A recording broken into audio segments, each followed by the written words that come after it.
Guys, आज हम बात करने वाले क्लास 9 की book believe the sound of music का पार्ट 2 यानी द साउंड ऑफ म्यूजिक का part 2 the shehnai of Bismillah Khan. और इस चैप्टर का समरी और ओवरव्यू हम देखने वाले। तो बिलीव की जो क्लास 9 की बिलीव की जो इंग्लिश लिटरेचर बुक है उसमें जो साउंड ऑफ म्यूजिक का पार्ट 1 है वो हमने देख रखा है। अगर आपने नहीं देखा है तो मैंने आपको लिंक प्रोवाइड कर दिया है, आप वहां से देख सकते हैं। आज हम बात करने वाले इसी साउंड ऑफ म्यूजिक चैप्टर का पार्ट 2 यानी the shehnai of Bismillah Khan और इनकी स्टोरी के बारे में समझने वाले हैं। तो औरंगजेब जिनके महल में, जिनके दरबार में पुंगी एक इंस्ट्रूमेंट था जिसको बजाने से रोक लगा दिया गया था, जिसको बजाने से मना कर दिया गया था। That was ban to play. क्यों? क्योंकि वो एक बहुत ज्यादा अनप्लीजेंट साउंड क्रिएट करता था। इसी वजह से, इसी सोच को लेकर लोगों के मन में एक विचार उमड़ी कि एक आने वाला टाइम होगा जब इसी पुंगी के इंस्ट्रूमेंट को ठीक किया जाएगा और इससे खूबसूरत म्यूजिक, एक खूबसूरत आवाज निकलेगी। और इसी सोच को लेकर एक छोटा सा नन्हा सा बच्चा जिसके बारे में हम बात करने वाले हैं, बिस्मिल्लाह खान, उन्होंने उसी पुंगी इंस्ट्रूमेंट को लिया, उससे थोड़ा बड़ा और चौड़ा लिया और that was longer and broader than the actual pungi. उसमें 7 होल्स बनाए और उसी 7 होल्स को उन्होंने कुछ होल्स को बंद और कुछ होल्स को क्लोज करके उसके अंदर म्यूजिक डालने की कोशिश की, म्यूजिक बजाने की कोशिश की और एक प्लीजेंट साउंड निकला जो हर किसी के कानों में सरगोशियां करने लगी, हर किसी को अच्छा लगने लगा और हर कोई इसे अच्छा पसंद करने लगे। और ये और कोई नहीं बल्कि बिस्मिल्लाह खान थे जिन्होंने उस पुंगी को शहनाई बनाया, जिनकी पैदाइश 21 मार्च 1916 को हुई थी बिहार के डुमरांव में। जो कि ये बिलोंग करते थे एक नाई की फैमिली से, एक बार्बर की फैमिली से, और इनका प्रोफेशन ही था, इनके बाप दादाओं का ही प्रोफेशन था म्यूजिक, है ना। तो दरबार में, मंदिरों में और अलग अलग जगह इसे बजाया करते थे। और तब से, जब से इन्होंने ये शहनाई, पुंगी को शहनाई में बदला, तो इसका नाम क्या पड़े? लोगों ने सोचा कि चूंकि ये शाह के दरबार में बजाया गया यानी रॉयल पैलेस में बजाया गया और इसको एक नाई ने बजाया, यानी बिस्मिल्लाह खान एक बार्बर की फैमिली से थे, तो इसका नाम शाह नाई यानी शहनाई इसका नाम दे दिया गया। जो आज भी नॉर्थ इंडियन वेडिंग में, शादियों में, नॉर्थ इंडियन के शादियों में, रिवाजों में या मंदिरों में बड़ा ही ऑस्पिशियस, बड़ा ही शुभ समझा जाता है जहां ये बजाया जाता है, जिसे बिस्मिल्लाह खान ने शुरुआत किया था।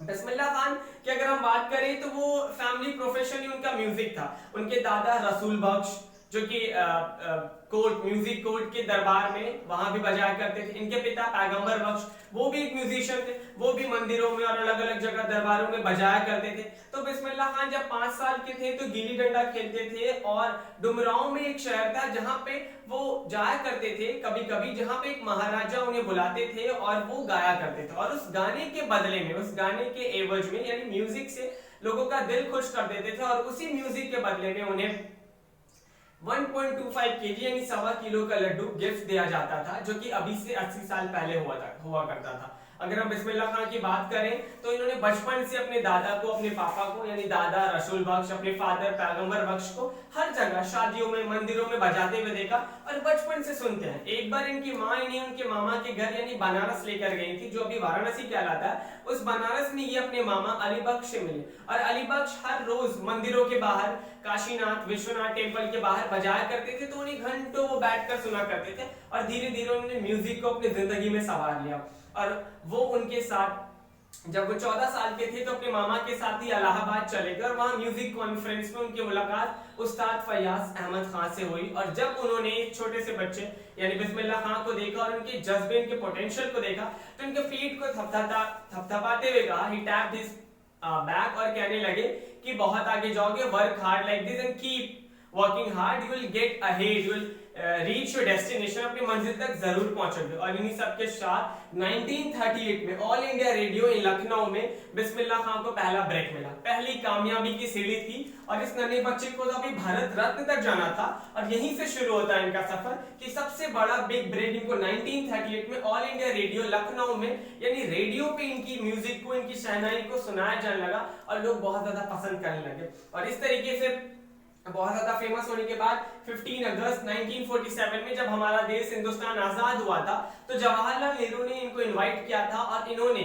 लाल किला में खड़े होकर पूरे ऑडियंस को एड्रेस करके रात काफी बजाया था और बहुत सारे गिफ्ट भी मिले थे इन्हें और इनको बहुत सी चीजों से नवाजा भी गया था। इसके बाद ये अफगानिस्तान जाते हैं जहां के अफगानिस्तान के जो किंग थे, किंग जहीर, इनके म्यूजिक से बहुत ज्यादा इंप्रेस हो जाते हैं और उनको एक बेशकीमती कारपेट और भी अलग अलग सोवेनियर्स गिफ्ट करते हैं। नॉट ओनली दैट बल्कि उस वक्त के जो फिल्म डायरेक्टर थे विजय भट्ट, वो बहुत ज्यादा खुश हो जाते हैं इनके म्यूजिक से। He was so much fascinated with his music, और शहनाई की वजह से जो इनके इंस्ट्रूमेंट के ऊपर एक फिल्म का नाम रखते हैं जिसका नाम होता है गूंज उठी शहनाई। और उसी फिल्म में एक गाना होता है जिसको कंपोज करते हैं, और उसका कंपोजिशन बिस्मिल्लाह खान ने दिया है। दिल का खिलौना टूट गया जो गाना है उसमें इन्होंने कंपोज किया है, कंपोजर का रोल प्ले किया। इसके साथ ये फर्स्ट इंडियन थे जिन्हें Lincoln central hall of America में बुलाया गया, जिनको केन्स आर्ट फिल्म फेस्टिवल में और ओसाका ट्रेड फेयर में बुलाया गया, बड़े बड़े इंटरनेशनल ट्रेड फेयर में इनको बुलाया गया, नवाजा गया, बड़े सारे गिफ्ट के साथ इनको नवाजा गया, और बड़े बड़े नेशनल अवार्ड्स पद्मश्री, पद्म भूषण, पद्म विभूषण से इन्हें नवाजा गया। He was awarded with all these national and civilian awards, और 2001 में इनको भारत रत्न दिया गया। और जब इन्होंने भारत रत्न को अपने सीने से यानी उस अवार्ड को लगाते हुए जब ये कहते हैं, एक मैसेज लोगों को देना चाहते हैं कि अपने बच्चों को म्यूजिक सिखाइए, टीच योर चिल्ड्रन म्यूजिक। ये हिंदुस्तान का सबसे बड़ा परंपरा है, ये rich heritage culture of India है, इसे अपने बच्चों को सिखाइए। यहाँ तक कि अमेरिका और वेस्टर्न कंट्रीज के लोग भी इसे आगे आ रहे हैं, सीखने के लिए बढ़ रहे हैं। एक बार इनके एक यूएस के स्टूडेंट ने इनको कह दिया था कि आप यहाँ अपनी स्कूल को खोलिए, एक म्यूजिक स्कूल को खोलिए, अगर आप ऐसा करेंगे तो मैं प्रॉमिस करता हूँ कि मैं आपके बनारस और डोमेराव जहाँ ये पैदा हुए थे उन गलियों का एटमॉस्फेयर रिक्रिएट करूंगा ताकि आप उसे फिर से महसूस कर सके। तो बदले में बिस्मिल्लाह खान ने जवाब दिया कि अगर मैं ऐसा कर दूं तो क्या तुम गंगा नदी को भी यहाँ ले आओगे, जो कि नामुमकिन था, जो कि वो स्टूडेंट चुप हो गया और कोई जवाब नहीं दे पाया। तो वही वो कहते हैं कि जब मैं फॉरेन कंट्रीज में था तो हिंदुस्तान को बहुत ज्यादा तड़पता था, हिंदुस्तान वापस आने के लिए बहुत ज्यादा बेचैन हुआ करता था, keep yearning to come to the India. और जब मैं मुंबई में यानी बॉम्बे में था तब मैं डोमेराव और बनारस की गलियों के लिए और स्पेशली रिवर गंगा के लिए बहुत ज्यादा तरसते थे।